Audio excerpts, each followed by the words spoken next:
Hey, everybody. Welcome back to another episode of the JK Experience. Really excited to be talking with our man, Don Gatewood, today. Gosh, he's got an unbelievably great bio here. This man has been a servant in our communities and throughout the country here. He was a part of the American Red Cross. He was a part of Goodwill.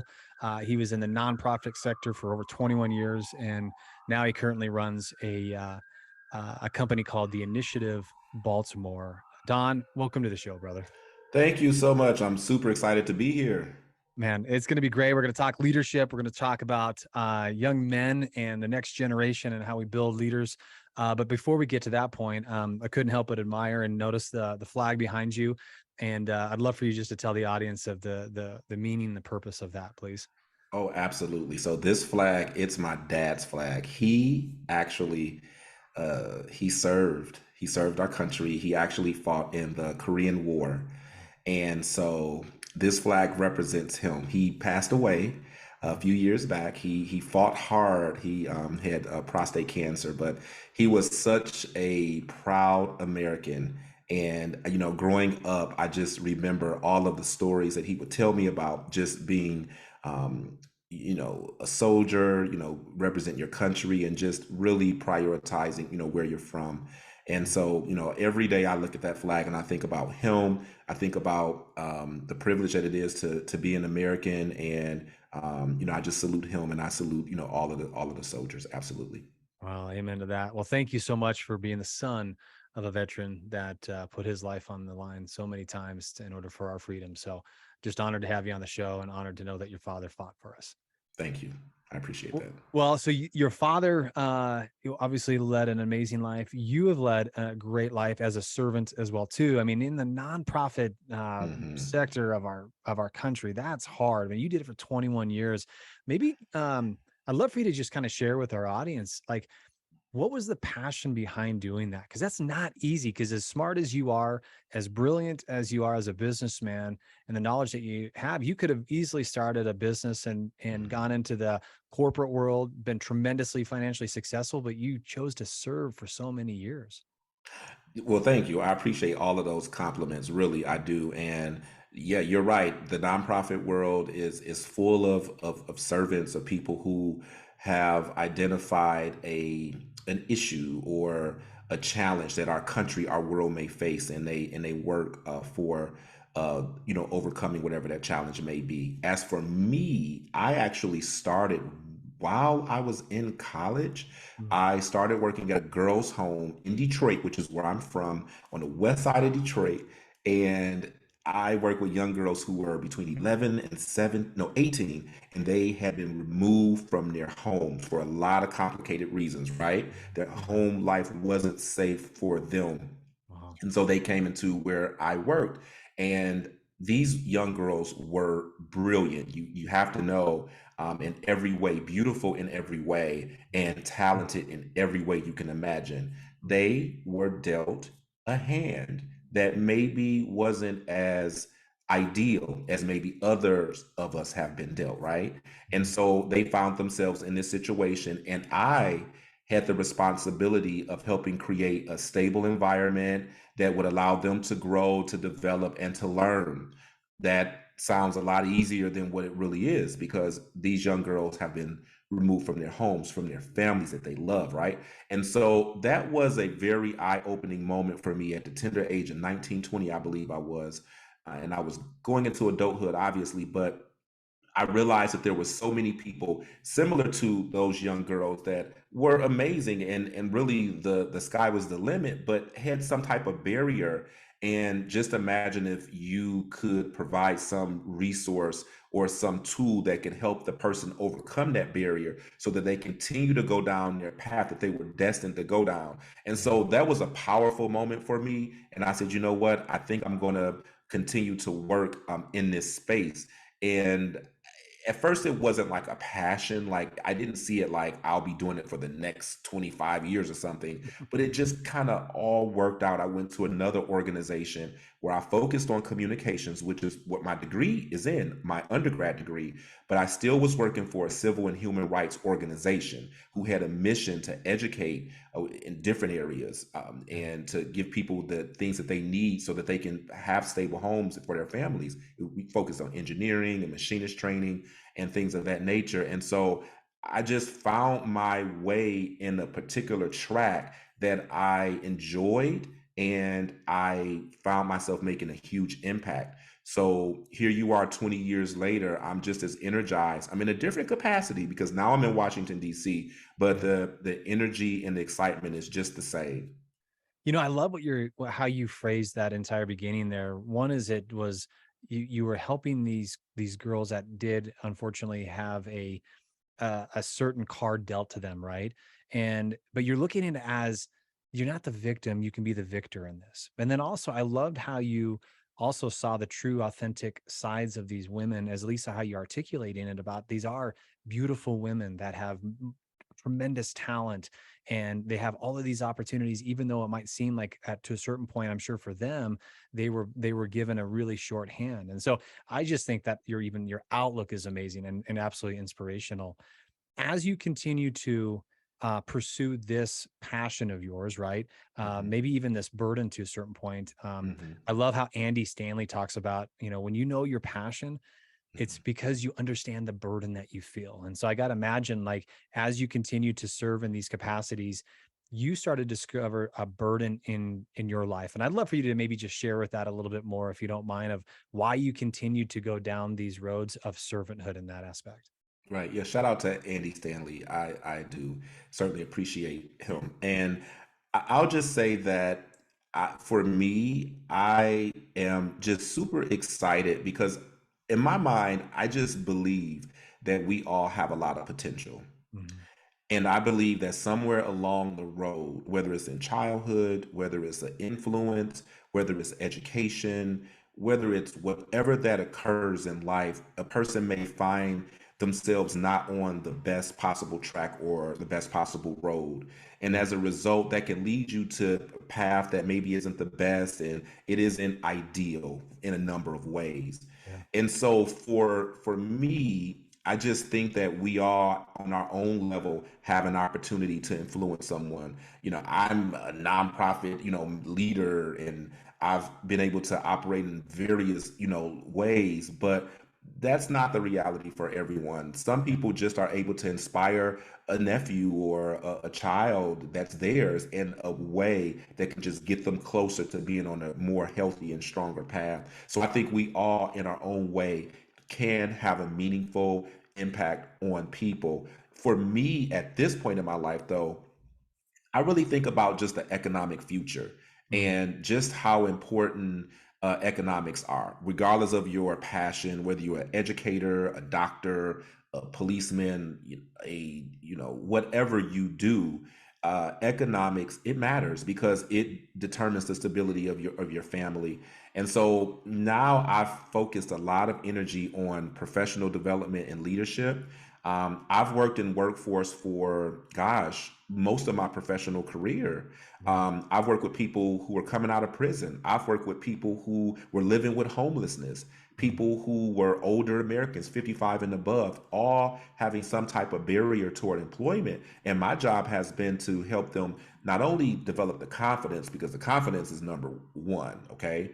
And that sometimes is huge to help a person see you can do it. That's really a challenge at times. But once you get past that point, having the actual soft and hard skills, the knowledge of interviewing, the knowledge of negotiations, the knowledge of resolving conflict when you're working. You're not going to always agree with your coworkers. Yeah. The knowledge of advocating, and communicating, all those skills that really help determine how successful you'll be professionally, regardless of what profession you have.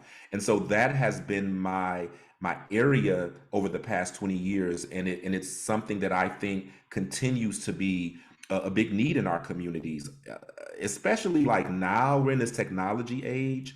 And Yeah. I think that the good news is a lot of us understand technology and digital literacy really well. That's awesome. But our young kids don't have the social skills. They don't interact as much, knowing how to resolve conflict, knowing how to engage and work with teams. It's a little bit different for the kids today than Sure. when I was a kid. So working with younger people on those skills, those collaboration skills, again, are key to being successful. Because it doesn't matter how, smart you are, how well you do. If you don't know how to work with people, resolve problems, you are not going to reach your full potential. So that's just, one of the many things that's an area of interest of mine that all falls under that, professional development. Man, I love what you're saying there. I mean, I just kind of go back to just a certain point is, without margin, there's no mission. Hmm. Right? Without margin, there's no mission. And so just exactly what you're talking about, I think it's very prudent for us to understand whether it's a nonprofit or whether it's just the organization that you've developed, just the one that, of course, like you're talking about, Right. without you being a good business owner in that, you won't be Hmm. able to serve that greater mission that you have. And I think that there's nothing, I think that it actually should be more applauded. I think it should be more praised. And I love what you're doing. I'd love for you, let's talk a little bit more about the initiative Baltimore. Hmm. Right. As for those of us that are watching this on YouTube, you can see I'm wearing a hat. It's called Man Made. And our man Don, his company, his company called the Initiative Baltimore. You deal with young men, right? Or Hmm. boys that are trying to become young men. So I'm on the same wavelength of you. I love what you're doing. I'd love for you to Hmm. share with our audience what your guys' mission is. Right. So the Initiative Baltimore was created by myself and the other co-founder years ago. It's so funny how time flies. I guess they say when you're having fun. So, gosh, about 7 years ago, we came up with the idea and we worked together and collaborated with the community in Baltimore because we said we're going to work with young men who live in Baltimore. And, Baltimore is an area, is one of our great American cities. And sometimes when it's spoken about, it's not always spoken about as such. Yeah. And I believe there is a lot of talent and there is a lot of amazingness. And this is an opportunity for us to connect with that amazingness in Baltimore. The young folks, our young folks are our jewel. They are our Mhm. secret weapon. And if Yeah. we're able to make sure they have what they need, then sheesh, we can achieve most of our challenges. I believe that. I really believe it. And so we Yeah. work with young men in particular, 11 through 17. So we're at middle school and high school. And our goal is to create the next generation of leaders. Yeah. And so we focus a lot on leadership in a lot of ways. We centralize, civic literacy and voting, but we also talk about your responsibility to, lead your communities, to look like what you want them to look like, Yeah. to be a leader in your schools because these are younger men, and how to resolve conflict because there is conflict, especially amongst young boys who are all trying to be the man of the school, if you will. Yeah. But we also, deal with other topics as well. There are life skills, whether it's volunteering in the community, whether it's sexual responsibilities. These young men are coming of age, where Yeah. that is a topic that it's important. Sexually transmitted infections, as well as other topics like money management, and really just looking at leadership from varying different angles, from the household to their responsibility. But again, this that civic responsibility that we have as well, to be accountable to our neighborhoods and our city. We got to have love for it because that love, will transpire in everything that we do and how we act. And so we're really wanting to make that imprint at this age because we know that the quicker you get, you know, information instilled in you, and the earlier you get it, the better off you are. And so that's kind of the mindset that we thought about when we chose to work with this population. And so we work with our young men, once a month, sometimes twice a month. We meet at the library, which is a public space, the teen center, which is awesome, it's beautiful. Mhm. And we connect and we partner with other agencies. We don't do it alone. None of this stuff Yeah. happens with one person. Yeah. It happens with a collaboration, and so that's what we do, and we've been doing it for a few years now. And we started our current cohort in September, And so we'll continue to, go through into the next spring. That's awesome. I love that you just said that you collaborate with other organizations too. I'm Absolutely. just curious, have you had any resistance? Have you had any resistance from, the school board or or the schools in general, or like, what are you experiencing right now? Right. Well, I think that some resistance, it depends on what you mean by resistance, but anytime you start something new, you have to Yeah. establish credibility and you Yeah. have to establish respect. So anytime you're entering to a space, some people are looking to learn. Are you credible? Are you responsible? Can I trust you with my child? Yeah. And that's all to be respected. And so as a leader of any institution or as a leader in a school or in your neighborhood, people want to know that you trust because these are their kids. And sometimes people don't always make the right decisions with kids. And so you got to respect that thinking from a parent. And Yeah. so we have definitely worked to establish trust with our parents and establish trust through partnership. When you partner with other organizations, the schools, you develop a relationship, and over time, you build that trust. We've been really lucky enough as well with the city council, even the mayor of Baltimore, Brandon Scott, the Mhm. mayor Brandon Scott, and many of the council members and state senators who all have played a role in contributing to our organization and letting us know you're doing a good thing, keep at it, this is good work, Yeah. and we appreciate that. Oh, that's great. There's nothing more frustrating in the sense of, wanting to do something good, wanting to do something from the heart, and then you get into those obstacles where you're not even able to pursue that, right? Because of an Right. agenda or because of somebody and lack of clarity. Just like you said, I think it's so good that you have been able to do this, and obviously with your background and your history, I imagine that those allow for those doors to be open really well. I couldn't agree with you more. We have a pandemic in the sense that men for the last couple generations have not stepped up in the roles that they have needed to be as fathers, I'm just so grateful that you and your organization have seen the need for the next generation of boys to turn into the men for the future generations, right? um, Absolutely. what are you seeing, just out of curiosity? We've gone through we've now gone through the last couple years here where uh man, it's like unlike anything we've ever experienced when it came to, we're not going to schools now. We have, we're wearing the mask, we're doing all these things, but I know that's had an effect on our children, right? This isolation. And then of course we've already had this going on with because of technology and phones and kids not being able to communicate. Mhm. What have you seen in your experience here just over the last couple of years of where kids are needed, like they need the most in certain areas of life? What would those be? I think that my biggest critique has been even beyond the pandemic. My biggest critique with the education system is really life skills. I think that young people, regardless if you're going to go to college, go to the military, be a police officer, be a construction worker, be a doctor, fine. That's great. Whatever your talent and desires take you, wonderful.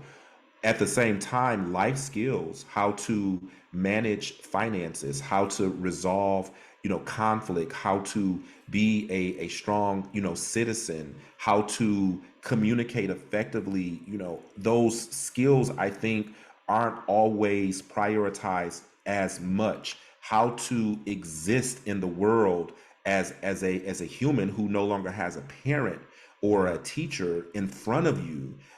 I believe that sometimes our kids they have no shortage of talent. Mhm. Even when a child, isn't performing as optimally as they could, our kids are brilliant. And I don't believe any other talking point that suggests otherwise. But I do believe that sometimes the kids don't always have the motivation, the information, and the resources that they need to reach their fullest potential. And I just believe in general, our kids. The good news is many of the households, I think, are getting the kids and supplementing the education, and that's wonderful. But for the households that maybe aren't able to do that because the skills aren't there or the knowledge isn't there, then I think that sometimes those kids are at a deficit. Schools focus a lot on education, biology, math, science, English, all fantastic. Yeah. There's another component to life skills, managing, saving, understanding responsibility that isn't covered the same or equitably at all. And I think that that's one of our challenges. We got to keep looking at that because I'm not pleased with that part at all. Yeah. Well, I think that, I mean, just kind of this point is that unfortunately, because of the generation that we've just, or the last couple generations, teachers and, teachers, principals, staff, they've had to start trying to raise these children because these kids are coming from broken families. Fathers are not stepping into those roles and helping raise. Moms are doing the best they can. And don't get me wrong, there are some moms that leave the kids as well, too. So Mhm, it's on both absolutely. sides of the demographic here. But, teachers unfortunately have had to play the role as a parent. And that's never what it was like before, right? The Right. teacher was always just like you did. They're the academic person in their life. And they're there to help grow their minds in that aspect. But the disciplinary, the life skills, the things that are important for them to be good human beings Hmm. was always typically taught in the household. And so Right. I love that you've seen this. As we continue to go into the future, 2023, and as we continue to, deal with all of the things that we're dealing with, whether it's in the school systems or just whether in our communities, whether it's in the government, like where do you see your program going? Like, what's the big dream for you, and what your mission can do for our country? Well, my dream is for there to for young men to continue to have access, whether it's through our program or other programs. My dream is that there is an opportunity in the different cities, in the different states for young men, and my dream is that as many of those opportunities are taken, Yeah. and that's what I'd like to see. I mean, obviously, whether there's an initiative Baltimore or not, because we're just in Baltimore. Mhm. There are so many other cities, and so. But I will say this: there are a lot of organizations that are out there that Yeah. do a lot of amazing work. The sad part about it is they don't always get a lot of attention. So a Mhm. lot of times we're like, "Man, our young kids, they need this, they need that, or we need people to step up," which are all true statements. But there are more people who step up than I think get credit. I think that our system isn't really built to highlight those things. I think our system is built to highlight things that are less than positive. But Yeah. there are a lot of amazing people who do a lot of amazing things. I see them all the time. I just don't think that that gets the type of focus that it deserves to get, unfortunately. Yeah. But I just want for there to continue to be mindful and thoughtful people in our communities that realize that I can make a difference even with 30 minutes a month. That 30 minutes can make a difference, and that's what I would love to see continue to happen. Yeah, I love what your messages are there, and as I was thinking about this as you're speaking, it's like, the fruits of your labor will be seen in the next generation. You're once again you're impacting the youth of today, which eventually will be the leaders of tomorrow, Hmm. and Yeah, and to have them be able to raise strong households and to be great fathers to their children eventually. That's when you're going to really see the fruits of all of what you and your company is doing here. You've got a great absolutely. podcast as well too. I'd love to talk about that just real quick. Leadership and professional development with Don Gatewood. Maybe give our audience a little bit about that so that they can put that in their queue as well. Exactly. That this podcast is for every single person, period, who is looking to maintain employment.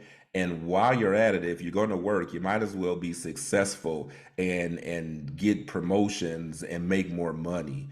And so for anybody who wants to make more and to be more effective, the podcast is for them. I mean, my area again has been leadership and professional development. And I thought, why not create a space that focuses on these areas? Whether it's what do you do in your first 90 days after you are hired? What are the most effective strategies toward negotiating your salary? Yeah. Or what are the benefits to online Zoom and Teams? How do you manage those platforms? What are employers looking at? What are you looking for? All of those different topics that sometimes we don't think about, Yeah. that really can have a huge. How do you resolve conflict when you have it with your boss or coworker? Yeah. What does diplomacy looks like? All those things. I don't know that, like, when you're going to business school and going to college, again, my central argument, even with college, you go and you get the book smarts and education, but then there's another component which is actually working with other human beings and the nuances of that. And that's, I think, where a lot of us struggle and end up taking a much longer time, being stuck in certain situations, not able to overcome, all because we don't have the skills and the tools and the know-how. We didn't learn it. And so the purpose of the podcast is just to kind of focus on those areas, interviewing, being effective at interviewing. Things like, gosh, if you're going to be looking for a job, you need to really think about what your social media accounts look like. Some of us don't think about that, Right. because our employers, before they hire you, I promise they go on social media to see what you're doing. And if they determine that you are doing things that they think are not, you Yeah. may not even get that call to begin with. That's exactly right, man. I will tell you that is absolutely there is so much truth to that. We do it in our company because we made the mistake of not doing it one time and man, it bite us in the butt. So we Listen, absolutely do it. they do it, and they should. And so we Yeah. need to be mindful of how we're presenting ourselves. We want to have fun on social media, and I'm not saying not, but Yeah. we definitely have to understand that some things are just not going to be in alignment with companies who are looking to hire, because some things that you do, they may determine to be outside of their culture. And it's Yeah. just something to be mindful about. Yeah, I think that's Yeah. great. Great advice. Thank you for saying that before we ended the show. Hey man, I have loved having you on here. I love what you're doing. It's so inspirational. The fact that you're able to take a passion, take something that is a burden on your heart, and go do it and do a great business around it is just Thank you. wonderful, man. So thank you for what you do in our communities. Where can people find you? Where can they follow you? I know that people are going to want to know more about what you're doing and with your initiative, and then also just you as a man. Oh, well, thank you so much. And I want to say this. I appreciate what you do. Your show, your platform is awesome. So thank you for, discussing the topics that you discussed and really helping your listeners see a lot of different things that could be, helpful for and exciting for them. But in terms of reaching out to me, my personal website for my education and leadership stuff is dongatewood.com. That's DonGatewood. It's just my first and last name.com. Okay, perfect. And the Initiative Baltimore, it's theinitiativebaltimore.com. So those are the two locations where you can find more about me, the initiative. And of course, my social media handles are on the website. I'm on Instagram, I'm on Facebook and LinkedIn, Don Excellent. Gatewood. But yeah, you can find all of that stuff on my website, dongatewood.com. Love it, man. Thank you so much. As we have our closing remarks, is there anything that you'd love to just kind of leave our audience with that maybe just inspires them as we get into this fourth quarter?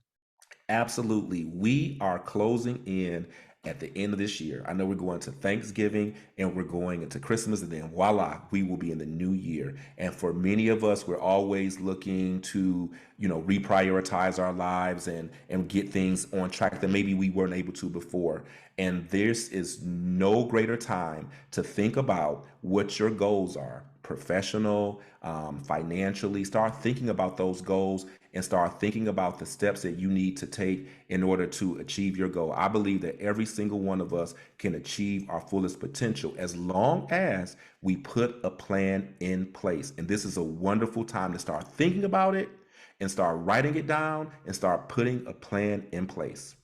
Love it. That's awesome, man. Thank you so much. You guys heard it here, man. Don, you did a fantastic job right here. Got a little motivation at the end there. And we know, hey, listen, let's finish strong this fourth quarter because it's going to be an amazing opportunity for us to look back at this year and say, wow, what a great thing that we were able to accomplish this year.